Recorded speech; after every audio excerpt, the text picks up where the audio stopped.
Hello, sports fans. Welcome to Super Sports Central. Today, we're going to be going over my top 10 running backs in the NFL.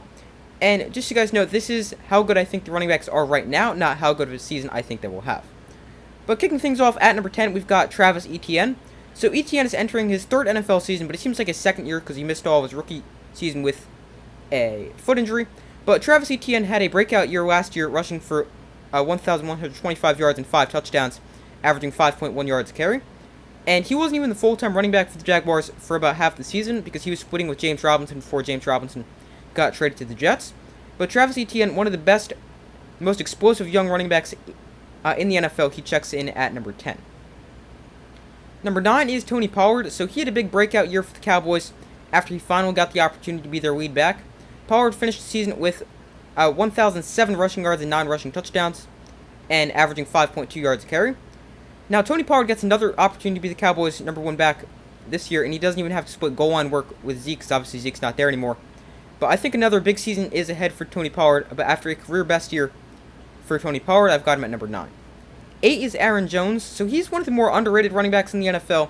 He's been a great dual threat back for the Packers over the past few years, and he's coming off a season where he ran for a career-high 1,121 yards, and also only had 2 touchdowns, but he added 400 receiving yards and 5 receiving touchdowns. Now, Aaron Jones has broken 1,000 rushing yards in 3 of the last 4 seasons, and he's also holding at least 40 passes in each of the past 4 seasons. Jones is also a very efficient runner, as last year he averaged 5.3 yards a carry, and in his career he's got a average of 5.1 yards a carry. So Aaron Jones, very consistent, very underrated. He checks in at number 8. At number 7, we've got Austin Ekeler. So this might be a little low for him, but Austin Ekeler, he is a tremendous player. He's one of the best dual-threat running backs in the NFL. Last year, Austin Ekeler ran for 915 yards and 13 touchdowns, and he also hauled in a Chargers franchise record 107 passes for 722 yards and 5 touchdowns. Then the season before that, Ekeler had 1,500 scrimmage yards and 20 touchdowns. So he's the definition of a dual-threat running back, as he can run, and he's one of the best pass catchers at the position, and he's also got a nose for the end zone. Austin Ekeler, one of the best running backs in the NFL. I've got him at 7, but I could definitely see the argument to have him higher. Number 6 is Josh Jacobs. So he's another running back on this list that had a huge breakout season last year, as Jacobs ran for a league-leading 1,653 yards and 12 touchdowns. And Jacobs had always been a good running back, having at least 1,000 yards in 3 of his 4 NFL seasons. But after a career year for Josh Jacobs, he finds himself at number 6 in my running back rankings. Number 5 is Saquon Barkley. So last year was huge for Barkley, showing he could still be an elite running back in the NFL after his numerous injuries. But last year, Barkley ran for a career-high 1,300 yards and 10 touchdowns, and his 1,300 yards were 4th in the NFL. So Saquon Barkley showed he could still be an explosive running back and had his best season in the NFL since his rookie year in 2018. He checks in at number 5. Coming in at number 4, we've got Jonathan Taylor. So he checks in at 4 after a little bit of a down 2022, but he battled injuries for the majority of the season, playing in just 11 games, and in those 11 games he totaled 861 rushing yards and 4 touchdowns.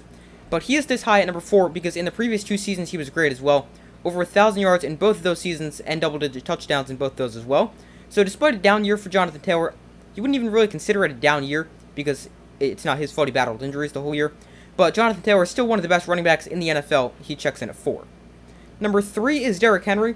So he is still one of the best running backs in the NFL, even at age 29. And Derrick Henry is coming off a fantastic year last year where he ran for 1,538 yards and 13 touchdowns. And he has had at least 1,000 yards in 4 of the last 5 seasons. The only exception is in 2021, when he only played 8 games due to a broken foot. But in that season, he still managed to run for 937 yards.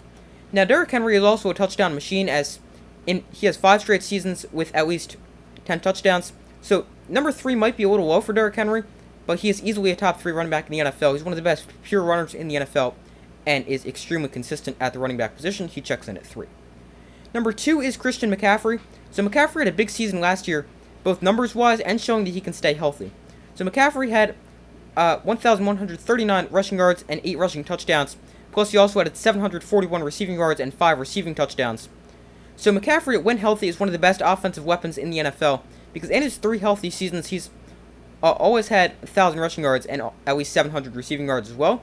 So McCaffrey, the definition of a dual-threat playmaker, and I have him as the 2nd best running back in the NFL. And number 1, it is Nick Chubb. He has been very underrated for the last few years now, so I think it's time we give Nick Chubb the recognition he deserves. He's the best pure runner in the NFL. He's very, very consistent. As in Nick Chubb's 5 seasons, he has had at least 1,000 rushing yards in 4 of them. The one season he didn't have 1,000 yards, he had 996, and that was in his rookie year. And also in those 5 seasons, he has had at least 8 rushing touchdowns in all 5 of them. And now the thing that makes Nick Chubb stand out among the rest of the running backs, as in his 5 NFL seasons, he has never had less than 5 yards a carry. So Nick Chubb, I think he's the best running back in the NFL. He's been so consistent for the last 5 years, really, and I think he's the best running back in the NFL, and it's time we recognize him as the best running back in the NFL. So, those are my top 10 NFL running backs. Thank you guys for watching. Make sure to like, subscribe, comment, turn notifications so as at the upcoming videos I do my best to post as often as possible. Let me know in the comments if you agree with my rankings, disagree, and why, if there's anyone too high, too low, if there's somebody that should have been in top 10 that wasn't. Let me know in the comments below. I'd love to hear your thoughts. But thank you guys for watching. Make sure to like, subscribe, comment, turn notifications. I do my best to post as often as possible, and I will see you in the next video.